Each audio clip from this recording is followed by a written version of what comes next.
Well, I know, they kind of like, y'all are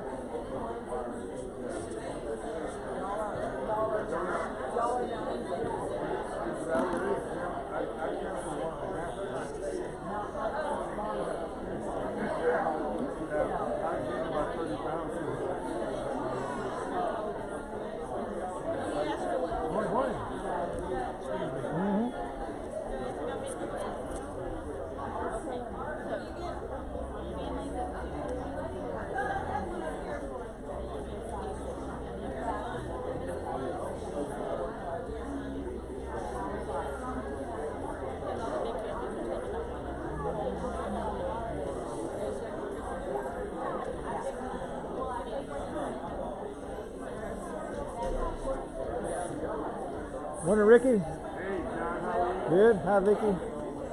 Doing good.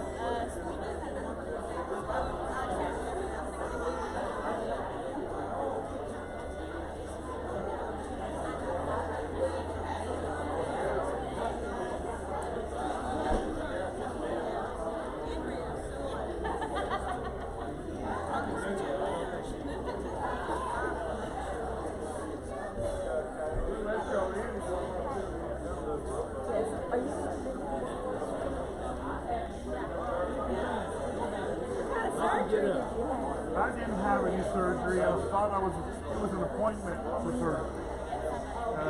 It's just to see that if I needed it. They referred me. Texas Institute doctor referred me to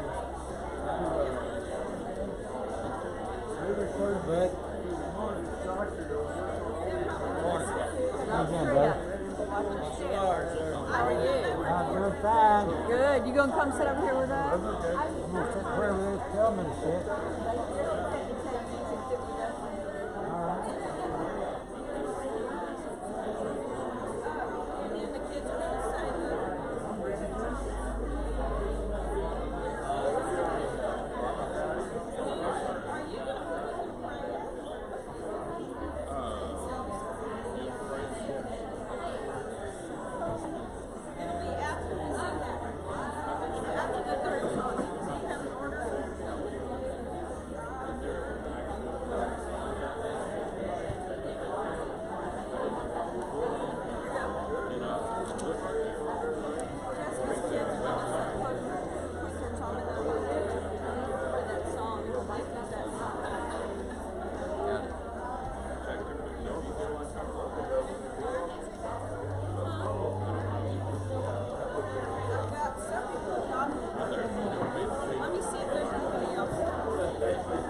up, T-Man? Hey, how are you this morning? My phone just told me it's reunited tomorrow. All right? Good. Come in.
Hey, how y'all?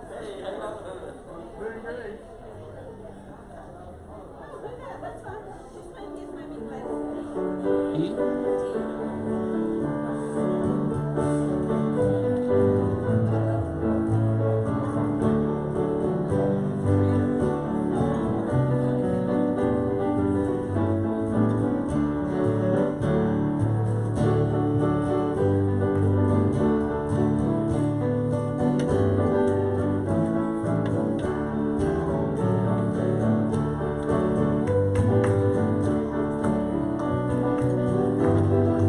Sing that chorus with me. He has made me glad. He has made me glad, He has made me glad. I will rejoice, for He has made me glad. He has made me glad, He has made me glad. I will rejoice, for He has made me glad. Well, amen. What a day it is. Good day to be in the house of the Lord this morning. I'm glad y'all are here. And glad y'all are here. Now, somebody had asked me to do this, and I'm going to do it because somebody asked me, and I don't have to do everything everybody asked me, but I'll do this. I would like the people on the piano side to stand up and look at who's on the other side so you can see them, and then we're going to do it the opposite way. And wave at them, do whatever you're going to do. You're welcome. This is your greeting, virtual greeting there. And okay, let's have, old Jim's going to keep talking to them over there. Okay, this side here, let's look over there and see who we have. I haven't seen y'all in a long time. Yeah, man, it's like a family reunion. You know, last week we had like 97 folks here. We may have close to that. They're here this morning. It's hard to say. What, Mr. Patterson? When you do it like this, it's Hello. Hello. And today you can, well, I'm not going to make you stand up and look at them or anything, but today is Charlene and Johnny's 68th wedding anniversary. So that's a long time, folks, and so we're glad to see them back in the back corner, back there. So we have a lot to celebrate here and a lot of things to be happy for this week in the Lord, and things are coming back together. We don't know what all's going on. It seems like as though the world's falling apart, but just be glad in it, okay? God's in control, and I know that's hard, especially when we see all the stuff. I really suggest Andy Griffith over news. It gets up about that time. Or which one? Or red green. Red Green. I've watched some of the Red Green. I know who the guy is now, Ricky. So, know who that person is, but yeah, something like that to lift your spirits really helps during this time. And even stay away from talk radio. There's some good Christian radio stations on you can listen to. And there's a new one, the Genetic Detective. That's pretty good. Which one? Genetic Detective?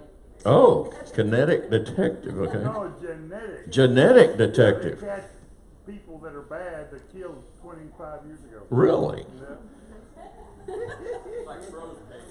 Oh, okay. So frozen instead of cold? Yeah, the whole thing. So, yeah, would you like to make that? Because you can remember more stuff than I can out of my head. We need help on Tuesday. Help, help! We're going to have a food truck, and instead of hosting it here in our parking lot, which can't handle all the cars, we can't let people get out of the cars like we used to around here. And so we have to have it at one of the schools. And elementary worked fine, but they're having construction, so now this time it's going to be at the high school. It's still the Houston Food Bank truck, and we need help out there on the parking lots. When you get there, you'll see where we are. But we need help loading to meet here about 8:30. We're going to take our tables and canopies. It's going to be very hot, so if the heat really bothers you, you might not want to be there. But if you can come and withstand the heat, you can get under a canopy and help serve, and then we'll have people helping with the parking. And what else? I don't know, but a lot of Bulldogs coming. I know a lot of Bulldogs are fans of the Bulldogs, so the fans should be able to provide air for the other Yes, people. we hope the fans provide air. Would that right? It's going to be they're actually serving, the truck is scheduled to be here from 10 till 12. And the cars are going to be coming out of the parking lot and down Elm Street or whatever. However, Warren, he's the minister of parking, so he's going to take care of that. They didn't train you in his job. seminary for that. That's just his natural abilities that he has there. So, what else do we have? There was something else. What was it, Patterson? What did I miss here? That was it. That was it? That was everything? Well, let's stand then. Let's shout to the north.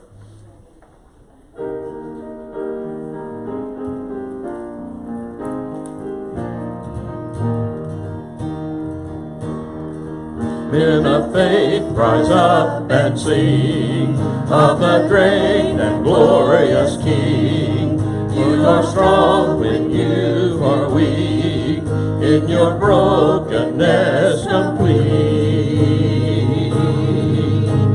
Shout to the north and the south, sing to the east and the west.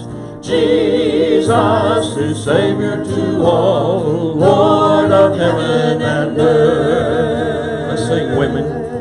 Rise up, women of the truth, stand and sing to broken hearts, who can know the healing power of our awesome King of love. Everybody, Shout to the north and the south, sing to the east and the west. Jesus is Savior to all, Lord of heaven and earth. Rise up, church, with broken wings, fill this place with songs again of our God who reigns on high. By His grace again we'll fly. Shout to the north and the south, sing to the east and the west. Jesus is Savior to all, Lord of heaven and earth. We will shout to the north and the south, sing to the east and the west. Jesus is Savior to all, Lord of heaven and earth. You are Lord of heaven and earth. You are Lord of heaven and earth. Let's remain standing.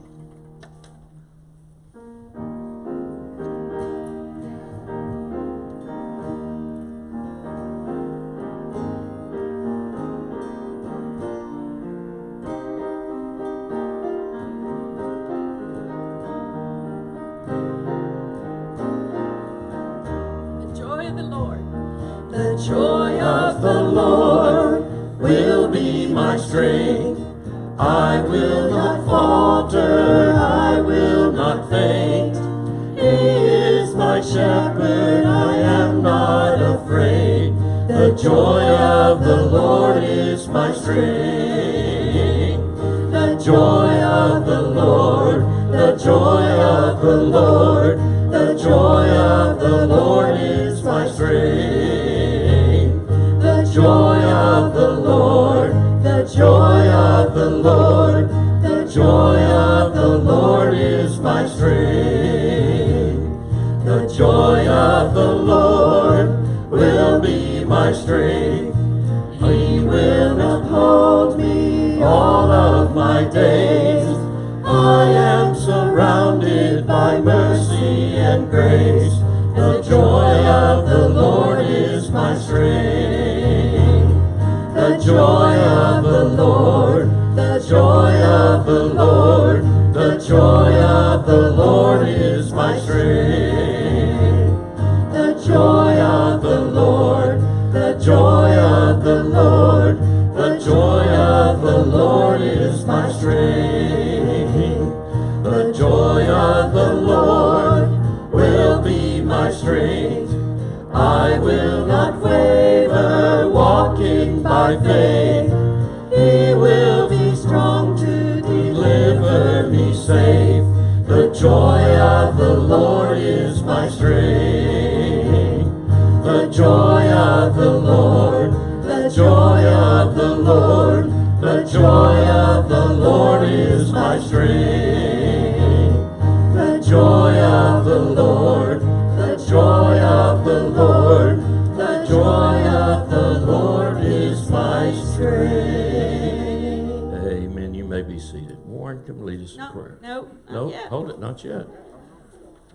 Okay, Oh, we're going to have some young men who are going to come and quote the 23rd Psalm for us. Jessica's been encouraging the kids to learn that, and I saw that she was doing that, and I already had a song I wanted to teach y'all about that's from the 23rd Psalm. So they said they were ready to They go. can come up here if they want to, Yeah, Jessica. I'm moving back so they can get up high. Luke, can we turn on this mic right there? Thank you. Come on, Roro.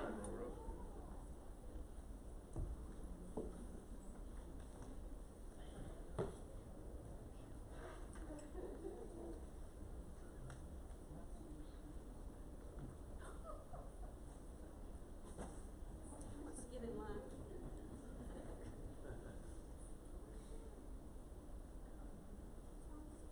Psalms 23. The Lord is my shepherd, I shall not want.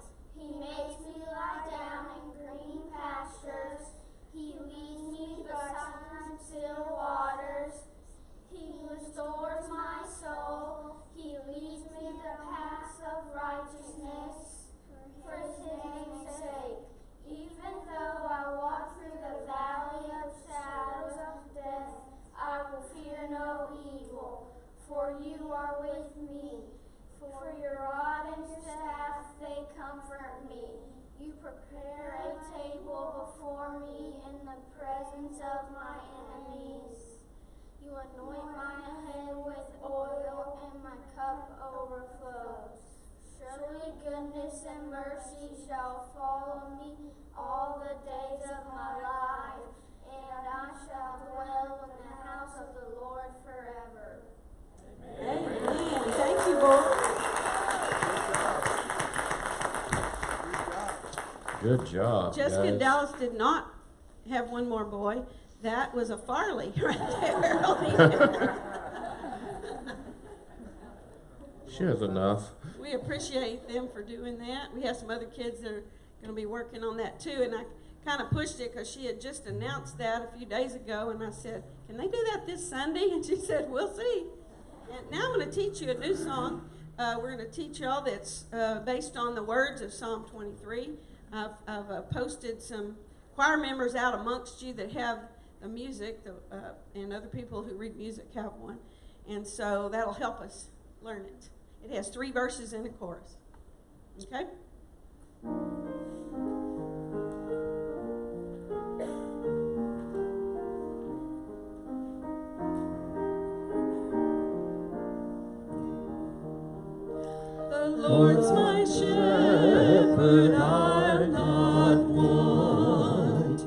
He makes me lie in pastures green. He leads me by the still, still waters. His goodness restores my soul. And I will trust in you alone. And I will trust in you alone. For your endless mercy follows me. Your goodness will lead me home. He guides my ways in righteousness, and He anoints my head with oil, and my cup it overflows with joy. I feast on His pure delights, and I will trust in you alone, and I will trust in you alone. For your endless mercy follows me. Your goodness will lead me home. And though I walk the darkest path, I will not fear the evil one. For you are with me, and your rod and staff are the comfort I need to know. And I will trust in you alone, and I will trust in you alone. For your endless mercy follows me. Your goodness will lead me home. Sing that chorus one more time. And I will trust in you alone, and I will trust in you alone. For your endless mercy follows me. Your goodness will lead me home. For your endless mercy. For your endless mercy follows me. Your goodness will lead me home. Amen. Now I'll come up and pray. Let's pray together.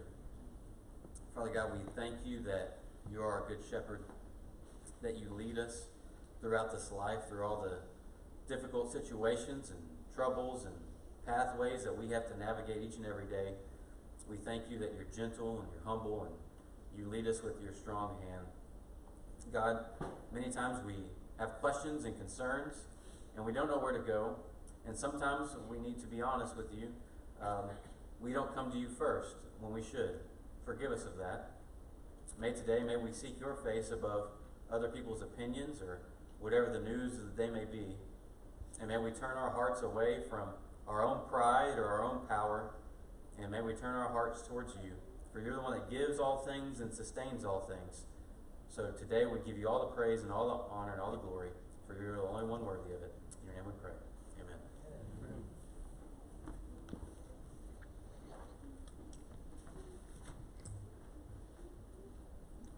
You want to stand up? Yeah, let's stand. We're going to sing There Is a Fountain. You'll recognize the tune and the words. The rhythm's a little bit different, so you can follow us.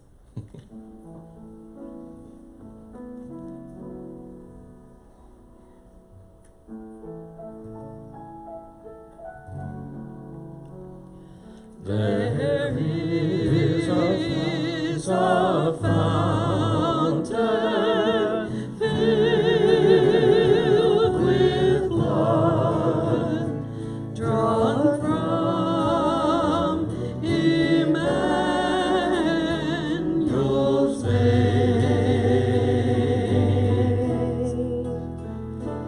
and sinners plunged beneath that flood lose all their guilty stains,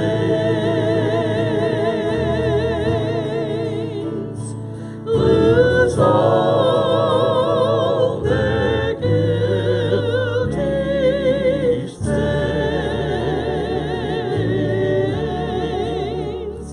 lose all their guilty stains, and sinners plunged beneath that flood lose all their guilty stains.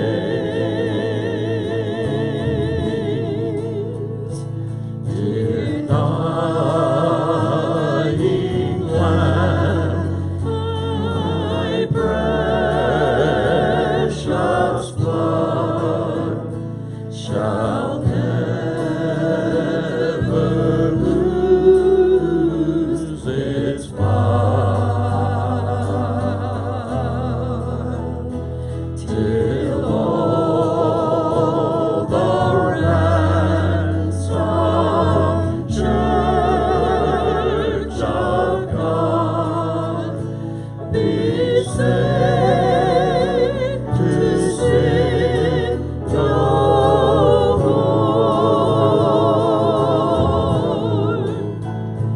Be saved to sin no more. Be saved to sin no more. Till all the ransomed church of God be saved to sin no more.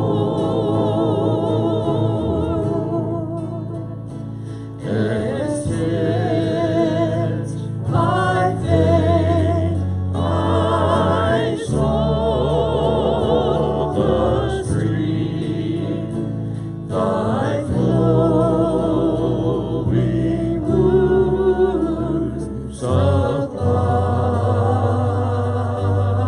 supplied, redeeming love has been my theme, and shall be till I die, and shall be till I die, and shall be till I die.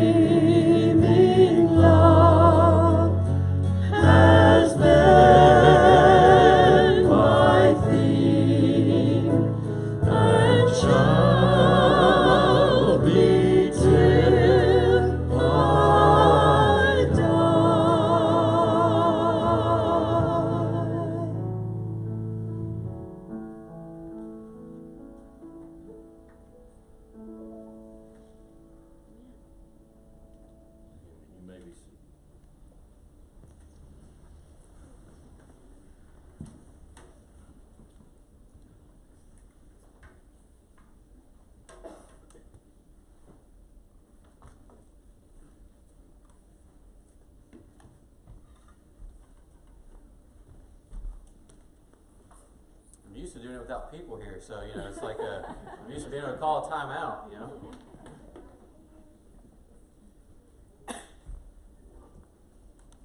Well, I'm super excited for this day. The first time I get to preach with people here, and in a long time. So some of you think, oh, that may be scary. Maybe a lot of pent up, you know, preaching coming at you today. But don't fear. We'll get through it together. But I don't know about you, but I could use some sense of normalcy in my life. So we'll be back in the book of Mark today, where we left off when we were last in here, many weeks and months ago. But before I do that, I would like to also say that it is a special person's birthday today. So on the count of 3, if everyone would say happy birthday, Carrie. 1, 2, 3. Happy birthday, Carrie. How old is she? I don't know. She's 25, I think, is what it is. Yeah. Anyways, Carrie is an amazing person, and if we had 100 more of her and Sweeney, more people would love Jesus and know about Jesus.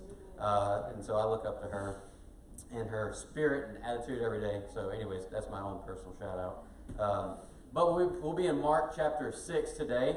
We'll be picking back up, starting in verse 14. So if you're going to go ahead and flip open in your Bibles to Mark 6. And we're going to read this, and you're going to be looking at me like, why are we reading this today? Well, to be honest, it just happens to be next. So that's my easy way of giving you an answer. But I think there's also some hidden gems and themes that we can gather from this character study today about this guy named Herod. So you remember throughout the book of Mark is very fast-paced with his gospel. Immediately, events happen one after the other. Jesus is going and he's saying, hey, the kingdom of God is at hand, repent and believe. Then he heals people who have ailments. And then here recently, he went to his hometown and he was rejected at his hometown in Nazareth. And then he sent out his own disciples and gave them power over the spirits and to heal. And so he sent them out in the region of Galilee. And now the word and name of Jesus is becoming so well known that now it's got to the ears of the king of the area. So this is where we get to King Herod. So we'll pick it up in verse 14 of chapter 6. It says, King Herod heard of it being the Jesus movement, the disciples going out and proclaiming and healing, for Jesus' name had become known. Some said, John the Baptist has been raised from the dead. That is why these miraculous powers are at work in him. But others said, he is Elijah. And others said, he is a prophet, like one of the prophets of old. But when Herod heard of it, he said, John, whom I beheaded, has been raised. For it was Herod who had sent and seized John and bound him in prison for the sake of Herodias, his brother Philip's wife, because he had married her. For John had been saying to Herod, it is not lawful for you to have your brother's wife. And Herodias had a grudge against him and wanted to put him to death, but she could not. For Herod feared John, knowing that he was a righteous and holy man, and he kept him safe. When he heard him, he was greatly perplexed, and yet he heard him gladly. But an opportunity came when Herod, on his birthday, gave a banquet for his nobles and military commanders and the leading men of Galilee. For when Herodias' daughter came in and danced, she pleased Herod and his guests. And the king said to the girl, ask me for whatever you wish, and I will give it to you. And he vowed to her, whatever you ask me, I will give you, up to half of my kingdom. And she went out and said to her mother, for what should I ask? And she said, the head of John the Baptist. And she came in immediately with haste to the king and asked, saying, I want you to give me at once the head of John the Baptist on a platter. And the king was exceedingly sorry, but because of his oaths and his guests, he did not want to break his word to her. And immediately the king sent an executioner with orders to bring John's head. He went and beheaded him in the prison, and brought his head on a platter and gave it to the girl, and the girl gave it to her mother. When his disciples heard of it, they came and took his body and laid it in a tomb. What a interesting story. Sir Robert Watson Watt was a Scottish physicist and a proponent of radio direction finding and radar technology. His ideas were credited for the defeat of more than a quarter of German U-boats and subsequently enabled the Royal Air Force to win the Battle of Britain in 1941. Several years later, he was pulled over by a Canadian police officer for overspeeding. The officer was ironically using a radar gun. His wife attempted to point out the ridiculousness of the situation, but the officer replied that it didn't matter since he broke the law. So they were fined a whopping $12.50 for the violation. Watson recounted the incident with the following verse that he entitled, "A Rough Justice." Pity Sir Robert Watson Watt, strange target of this radar plot, and thus with others I can mention the victim of his own invention.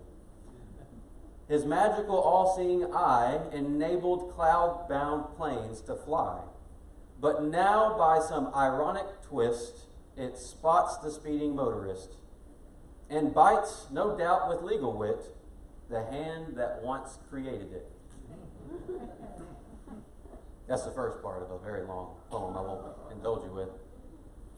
But nonetheless, this man serves as an example of someone who is a victim of his own invention. Something that was used for great good, then turned on him. And we have a similar character today in this passage who is a victim of his own invention, that being King Herod. And we'll see that Herod was trapped by his proud boast. His ego gets the best of him. He sets himself up for failure in front of everybody on his most special day. And to be honest, this story I read, it's a story that Netflix producers would dream of to have. It's something that the soap opera people would love to show on daytime television to get a captivated audience, because there is so much cruelty and intrigue and mistresses and all these crazy problems. For some reason, our eyes are attracted to terrible problems. I don't know if you've caught that lately, but it seems like news is just a soap opera. There's just constant drama, drama, drama. And all of us can't help but tune in and watch the train wreck. It's essentially what this passage is here today. We have a royalty, cruel, immoral king, and we have an execution of a prophet of God. So a little background to this. The very beginning of Mark, John's out there preaching in the wilderness, proclaiming the way. He's a voice in the wilderness. He's pointing, saying, "There is the Lamb of God, behold." He's just shining a light away from himself. He must decrease and Jesus must increase. Jesus comes, he is baptized, and shortly after this wilderness event, John is imprisoned for what most guess to be roughly a year, though we're not quite given the reason. And then we jump on the scene, and all of a sudden we learn that he's beheaded immediately. It's like, whoa, how did this happen? How did this take place? And Mark walks us through this. But once John was in prison, Jesus began his ministry in Galilee. And as we talked about earlier, Jesus now has gotten to the point where he's rejected by his hometown. He gives his power to his disciples to go and spread his word. And the word has now reached Herod, who has now become disturbed that there is some sort of gathering, some sort of crowd, some sort of movement that is happening in his region, which is very similar to another Herod, Herod the Great, who once heard the birth of a new Messiah, a new king, and he became greatly disturbed about the potential of what would happen to him and his power and his pride and his throne. So he became angry. So like all of us who are disturbed when they hear something is coming to dethrone whatever it may be in our lives, we can find ourselves in Herod's seat. So the Herodians, this family, this crazy, messed up, powerful family, it has a lot of intrigue with religion. They also have a lot of intrigue with cruelty, as you read throughout the Bible. There's lots of fighting with Hasmoneans, who were there before. A lot of struggle powers going on. Basically, the Romans are over them, and they've given the Herodians these little areas to be vassal kings and pretend to have power when really the Caesars have power. But they let them do their bidding because they are quasi-Jewish and they fit the culture and they know the area, and they let them do their thing. And we'll also notice that there are lots of different Herods in the Bible, which can become very confusing when you're reading through the New Testament. And today's story is on Herod Antipas, who is one of the sons of Herod the Great and was given control of the Galilee region. So just so you know, I have sent out a mass email last week that said I'm jumping on board again this summer to do the summer reading challenge. I need something that I can feel productive and do and be spiritually healthy for me every day. So if you want to join that, check your email. If you don't have email, but you have the one from last year, it's the exact same plan. So you can continue it. We just started this week, and this week was the book of John. And you're like, well, I didn't know about that. Why didn't you tell me, Warren? Well, I'm sorry. But here's what you can do. You can just say, well, I only missed the book of John. So you can start where we're starting on Monday, and then whenever we're finished, you can be like, well, I still got the book of John left. So there's an easy fix for you. But as you read through the New Testament, you're going to come across several different Herods. And you're probably going to become confused. Because it's probably the same reason why you're like, why are there so many Johns? This doesn't make sense. Which one is it? Which one's the author of this book and that book, and who's with Jesus when? It becomes confusing. Well, you can blame Herod the Great for that because he had 10 wives. And in having 10 wives, he had a lot of little Herods running around. And then 30 years later, we get a lot of them in the Bible. Verse 14 says, when King Herod heard of it, Herod Antipas, for Jesus' name had become known, some said that this was John the Baptist, has been raised from the dead. That is why the miraculous powers are at work in him. Verse 15 says, but others said he is Elijah. And others said he's a prophet, like one of the prophets of old. So everyone's trying to figure out, who is this leader of this new movement? Who is this one who has power over death? Who is this one that is doing miraculous things? So, like anyone who sees a big movement and a big crowd and a big gathering, what do? They speculate as to what is the rationale. What is the reason for all of this that's going on? I know some of y'all maybe do that today. What's the reason? What's the rationale? So the same as then, they're trying to figure out, okay, well, who is this guy? And they say, well, what if it's John the Baptist back from the dead? And you're like, well, wait a minute. We haven't even learned yet that John the Baptist had died. The last we heard in Mark was that he was in prison. But apparently now he must be dead. So they think that maybe he's came back. Others think, oh, well, he's just a prophet of old. Or some think that it's Elijah, because we know at the very end of Malachi 4:5, that Elijah will return right before the coming of the Lord. And they totally messed that up because they didn't really actually realize that John the Baptist was the Elijah, and then the Lord was Jesus. You know, if they just understood that, then there would be no problems. But they're trying to figure out, who is this guy? And then we get to Herod. Verse 16 says, but when Herod heard of it, he said, John, whom I beheaded, has been raised. Wow. That's a pretty bold claim that Herod thinks that it's John. Then he emphatically said, whom I am responsible for his death, has been raised. Now, why might Herod think this? Was he just some great scholar? Was he a really good analytical person? Was he really good at reading tea leaves and figuring out what was really going on? I doubt it. What I do think, though, was that Herod was held captive by a very guilty conscience of what he did, and he thought this was his revenge that was coming back upon him. There's a movement now, there's a big crowd, and if you live during this time, all it takes is a little social upheaval, a little political unrest for the Caesars to say, you're not controlling your region very well. How about we take you out and put you in with a governor like a Pilate? How about we remove you from your power and take your throne and give it to somebody else? And Herod, who is very prideful and very concerned about his power, sees a movement coming. And he's already killed John the Baptist, and he's worried. Is this revenge coming back for what I've wrongly done? And then we see Mark does a flashback for us. He tells us from 16 to 17 why he thinks this. What happened? How did John the Baptist just all of a sudden become dead in our narrative? And he gives us a reason. And the reason was John's preaching got him in trouble. He was very direct, yet humble, but he was clear in his message, and it got John in a whole lot of trouble.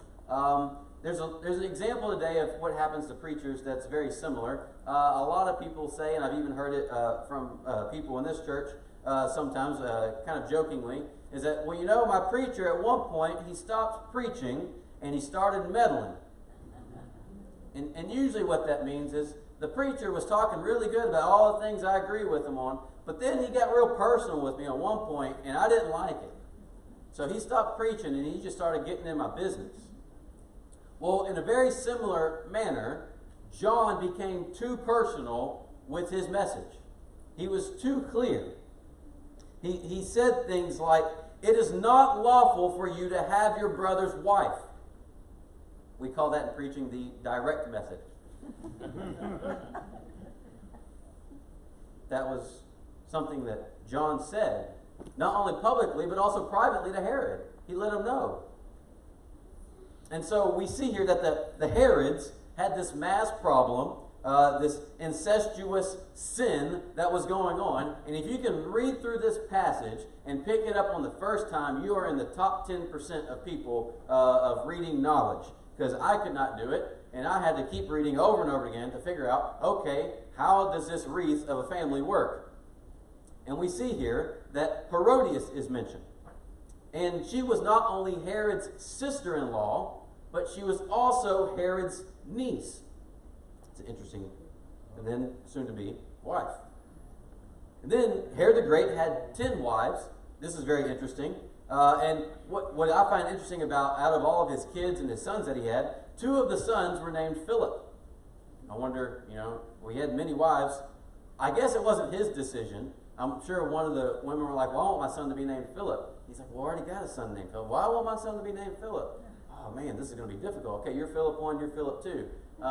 Which makes this really interesting whenever you then find out that one was Herodias' first husband, one of the Philips, and it was also her uncle, and the other uncle, Philip, married her daughter, Salome. So yeah, like I said, if you can figure all this out, and the first time reading this, you are in the stratosphere of IQ. Because it took me a long time and a map to figure this out. But John pointed the problem out to them. He simply said, this is wrong. It's wrong. He had the guts and the boldness to call it like he saw it. And unfortunately, if our culture continues on the path that it is, one day I may find myself in the same position as John in the trouble that he was in. Verse 17 says, for it was Herod who had sent and seized John and bound him in prison. So here's the flashback. For the sake of Herodias, his wife. Actually, it doesn't say his wife in the text. You know what it says? Mark says his brother Philip's wife. I like how Mark makes that point. Because he had married her wrongfully. Verse 18, for John had been saying to Herod, it is not lawful for you to have your brother's wife. And Herodias had a grudge against him. I wonder why she had a grudge against John. When there's a guy that's out there saying, what you're doing is wrong. You shouldn't be doing it. Stop doing it. You think you'd be like, oh, okay, let's have him over for dinner. No. She had a grudge against him and wanted to put him to death. But she could not, for Herod feared John, knowing that he was a righteous and holy man, and he kept him safe. When he heard him, he was greatly perplexed, and yet he heard him gladly. So 3 things are happening here. 1, Herodias doesn't like John. She wants him dead. She has a grudge against him. 2, she wants him to kill him in some form or fashion. And 3, but she didn't have the opportunity to. She couldn't do it because Herod was keeping him safe. For what reason, we may not quite be sure. It could be because he's stuck between a rock and a hard place where he doesn't want John out there gathering the movement, gathering the crowds to overthrow him. but he also doesn't want to kill John the Baptist and start an upheaval and an uprisal that way. So maybe the compromise is, well, let's stick John in prison till we can figure all this out. But, as we also see, Herod knew that John was actually a good and righteous and holy man.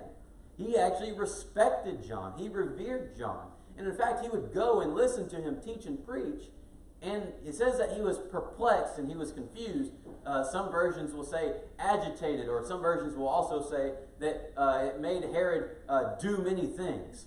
Like when you're telling me these things, it makes me have to go do something. Like, I need to fix something. Something's wrong with my life. So Herod's hearing that, and he knows that he's a good teacher, he's a good man, and he heard him gladly. He enjoyed listening to this wild locust honey eating man. But he put him in prison. It's kind of a, well, which is he? Is he a good guy or is he a bad guy? Come on, Herod, pick a side, pick a side. Then we see we have a birthday party for a king. In verse 21, it says, but an opportunity came when Herod, on his birthday, gave a banquet for his nobles and military commanders and the leading men of Galilee. For when Herodias, his daughter, came in and danced, she pleased Herod and his guests. And the king said to the girl, ask me for whatever you wish, and I will give it to you. And he vowed to her, whatever you ask me, I will give you, up to half of my kingdom. And she went out and said to her mother, for what should I ask? And she said, the head of John the Baptist. And she came in immediately with haste to the king and asked, saying, I want you to give me at once the head of John the Baptist on a platter. And the king was exceedingly sorry, but because of his oaths and his guests, he did not want to break his word to her. And immediately the king sent an executioner with orders to bring John's head. He went and beheaded him in the prison, and brought his head on a platter and gave it to the girl, and the girl gave it to her mother. Now when the disciples heard of it, they came and took his body and laid it in a tomb. What do you do for a king who has everything? What present can you give him? What registry do you go and look at and say, oh, Herod wants this? He owns everything. At least that's what the Caesars will allow him to own. But for everyone else's sake in the whole kingdom that he's living, he owns it all. What are you going to give him? Well, Herodias tells her daughter to go and dance for Herod and his guests. Now, I don't think verse 22 is simply talking about her daughter going in and doing a waltz or foxtrot or paso doble or whatever you watch with Dancing with the Stars. I don't think that this was simply some kind of everyone coming over the house and having a good time with the jukebox. I think this scene is the entertainment here more similar to that of a nightclub than anything else. Herodias sends her daughter in to seduce and to please all these men with their greed and their lust and their pride.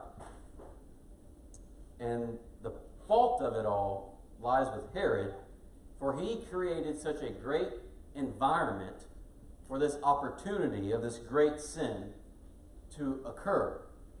And all of his nobles and commanders and friends that are there embrace what he has set up, and his niece, cousin, daughter provides for the occasion. And so what we see here is that some people read this and they go, well, he had kind of a dilemma because Herod was actually also like true to his word. You know, he said he wouldn't go back on it in front of everybody.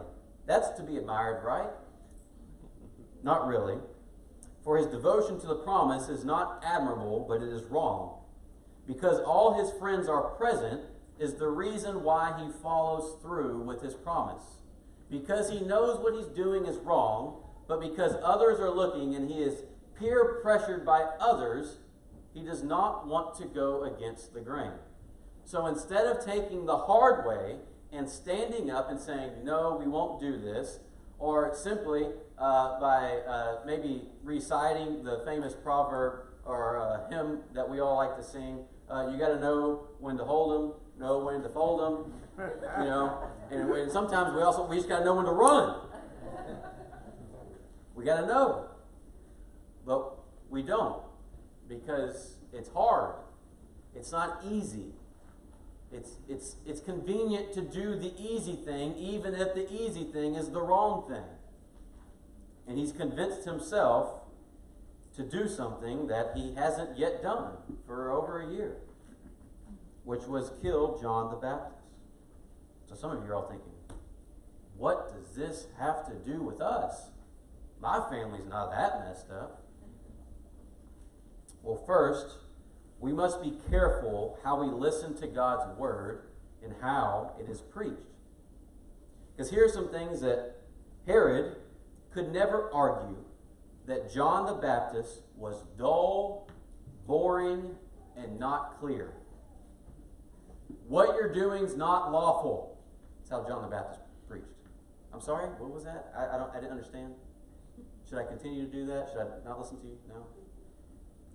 You can't say, well, he was just I fall asleep in his sermons. The guy ate locust, lived in the woods, had hair all over him, was an interesting figure, very captivating. So Herod had no excuses. And at the end of the day, he listened to the voice of his wife and his pride rather than the voice of God being proclaimed through his servant John the Baptist. And Herod would rather save face in front of his friends than humble his heart and yield to a convicted conscience. He would rather save face and rather look good in front of everybody than to say, I'm wrong, I'm sorry, this is not right, and then do the right thing. That was the situation he found himself in. And for us today, many of us, we admire and respect notions of justice while ourselves embrace immorality. Many of us admire preachers and speakers who are bold enough to proclaim truths while we, on our own, reject that truth that they are saying. We don't implement it in our lives. We may sit underneath the teaching of the Bible and revere it and respect it and even think that it is holy, but we leave out these doors and still live like we're lost and confused and perplexed and don't know what to do, when God has been very clear and bold in front of us, telling us, this is what is good. Do justice, love mercy, walk humbly with me each and every day. Amen. And you know what's interesting is that those things, though they're very simple, though they sound very simple, they're very hard to live out. Because we find ourselves in interesting circumstances every day. And you know what's the convenient thing to do often? Is to do the easy thing. To not go against the grain. To not speak our voice when it's unpopular. But the hard thing sometimes is to humble ourselves. To love each other. To walk with God. Herod was perplexed. He was stirred up. He was agitated. But he would simply try to find compromises and fix the externals. That's what I like about one of the translations that King James says, that when he was hearing John the Baptist, he kept trying to do things. He kept trying to do things. How many of us come here every Sunday and we hear a message from God's Word? Like, okay, well, I need to do this, I need to do this, let's do this, I can fix this up real quick and we'll be good. The issue is much bigger than the externals. It's a hardened heart that needs to be conformed. So don't let the pressure of the crowd keep you from doing what you ought to be done. And what's interesting is that some of us think that we can just turn that on and off. But I was been listening to podcast people that motivate me, to get me to try to do the best at everything I can. And one of the things I took away from one recently was, don't wait for the opportunity to come just to simply then say, okay, now let's start preparing for whatever. You rather need to be prepared, and then when the opportunity comes, you're ready. And I've heard it mentioned many times before, like, when you're put in a hard circumstance, or you're put in something that puts a lot of pressure on you, it doesn't necessarily build character, rather it reveals it. It reveals all the things that you've been doing up to that point. In the same way, when you get squeezed, what comes out of you? When you get put in a pressured situation, will it show that you've not been preparing for that situation, or will it show you have been putting yourself every day in God's Word and your heart is more loving and kind and merciful rather than prideful and lustful and greedy and judgmental? What will it be? That's one reason why I need to do this Bible challenge every day.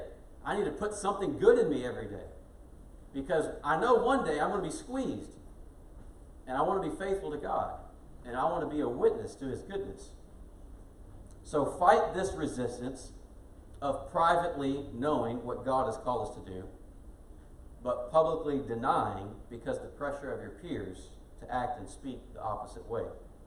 Jesus knows, and He sees how you will either stand for or deny Him in front of others. And this brings me to one last scripture. When Herod finally met Jesus, that happened, the same Herod, when Jesus was sentenced to death.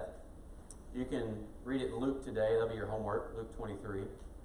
But in verses 8 and 9, it says, when Herod saw Jesus, he was very glad.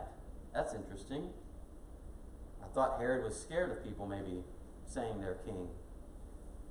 But Herod saw Jesus and was glad, for he had long desired to see him, because he had heard about him, and he was hoping to see some sign done by him.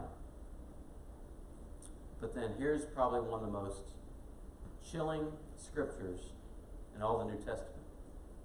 So he questioned him at length, but he made no answer. Jesus being the one who was questioned, but gave no answer to Herod. This man who was interested in what John the Baptist was talking about, thought he was a good speaker, was agitated, like, man, should I change some things about my life maybe? There's this fella out there, maybe it's John the Baptist that's come back from the dead. He's got this miraculous powers. Oh no, later on we figure out, oh, that's Jesus. Okay, Jesus, this guy, he does miraculous signs, many things. Oh, I got a lot of questions for this guy. I got a lot of questions about how this life thing works. I want to go ask him and probe him with all my intellectual questions and quandaries. And maybe if he does a couple of tricks for me, that would be cool too. Can you heal me? Can you heal this? Can you give me that? Give me this? And then he asks Jesus all these things, and Jesus gives him no response. No response. I think many Christians, so-called Christians today, treat Jesus the same way. Jesus, I have a lot of intellectual questions about you. I have a lot of questions about how life works. I really want to know these things. Jesus, I'm in a bad situation right now. Can you heal my family member? Can you heal my family relations? Can you heal all these problems? Can you do some miracles for me? And Jesus just remains quiet, because His word has been preached faithfully to you all the time. And you know what to do. But many of us spend our lives running the other way, doing what's easy rather than what's hard. And here's what's interesting in that same chapter in verse 12. It says, and Herod and Pilate became friends with each other that very day. They weren't friends before, but now they became friends. What did Jesus say to make them friends? Nothing. He didn't respond to them. For before this, they had been at enmity with each other. But now they have a common cause, a common enemy. And that enemy to them was Jesus. And they sought to put him to death. So for us today, when God speaks, we must listen. For there is no guarantee that He will speak to us tomorrow. We are not guaranteed tomorrow. If you today are hearing God convicting your heart, yield to that conviction. Trust in that Spirit that is moving your heart. For you are not guaranteed that that Spirit will come along and convict your heart in the same way tomorrow. And what if it doesn't? Then you come to Jesus one day and say, Jesus, I have so many questions for you now. Man, this life was a wild ride. I really want to know this and this and this. And He just remains silent. In fact, it may be even worse, and He may say, who are you? I never knew you. So if your conscience is awakened by God's Spirit, yield to it and turn your heart to Jesus. Today is the day for salvation. Today is the day to repent. Today is the day to do the hard thing and say, no matter what everyone else says, I will do what God's word says.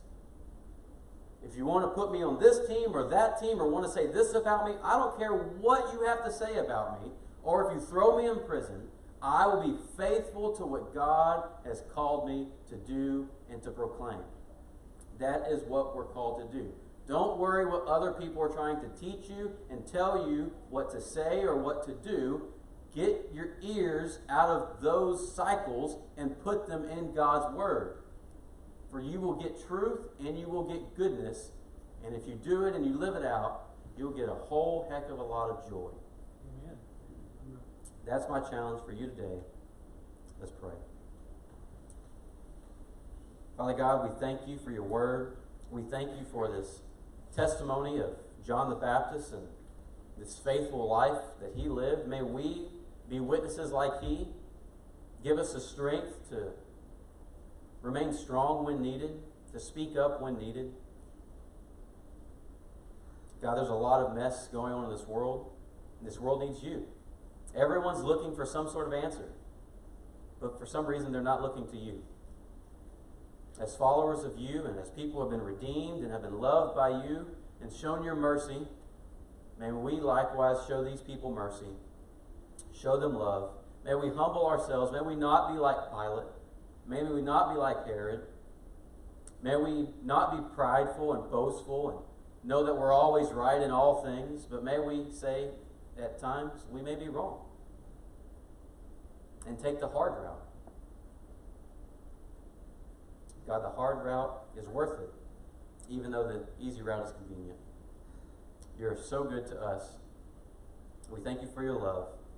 May we proclaim that love to a lost and dying world so that they may have salvation in you. In your name we pray. Amen.